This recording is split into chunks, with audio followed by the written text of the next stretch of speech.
We think of time as the most reliable thing in the universe. A second is a second, a minute is a minute, and it ticks away exactly the same for you, for me, and for someone on the other side of the galaxy. But that is completely wrong. Time is not a constant, rigid backdrop to our lives. It's actually more like a river. It can speed up, it can slow down, and it can even bend. In 1905, a patent clerk named Albert Einstein realized something that sounded like magic. The faster you move through space, the slower you move through time. It's a phenomenon called time dilation. And the craziest part? You are time traveling right now, and you don't even know it.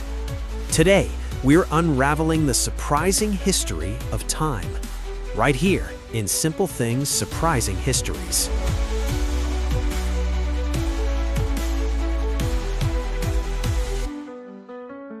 To understand time dilation, we have to break a rule that Isaac Newton set centuries ago.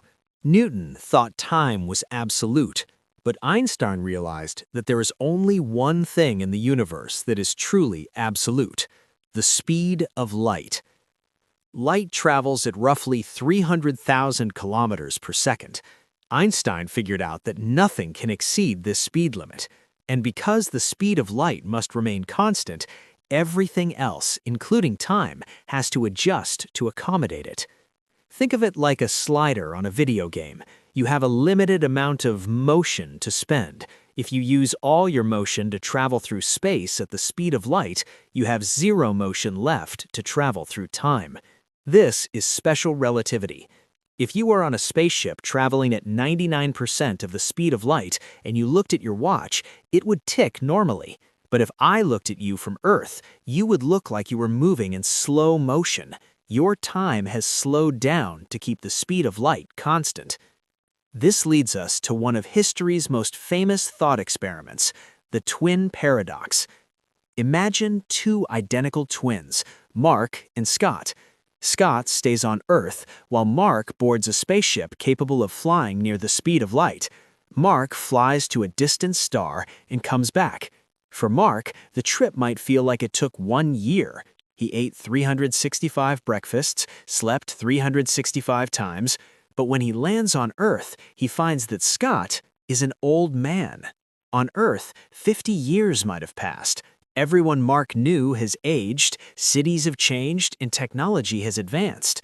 Mark has essentially leaped into the future. This isn't just science fiction. We actually see this happen with subatomic particles called muons. They should disintegrate in microseconds, but when they travel at high speeds, they live longer than they're supposed to. They literally outlive their stationary twins because of time dilation. But speed isn't the only thing that warps time. 10 years after his first theory, Einstein dropped another bombshell: general relativity. He discovered that gravity also bends time.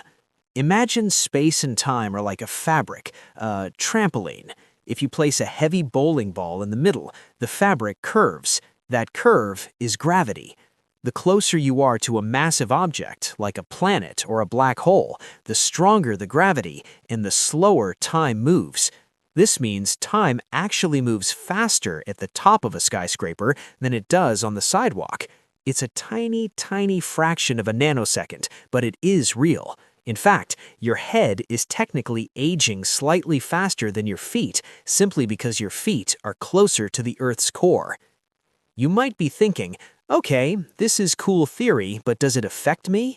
Actually, yes. You use time dilation every single day. The GPS system in your phone relies on satellites orbiting Earth at 14,000 kilometers per hour. Because they are moving fast, time slows down for them, special relativity. But because they are far away from Earth's gravity, time speeds up for them, general relativity. The net result is that satellite clocks tick about 38 microseconds faster per day than clocks on Earth.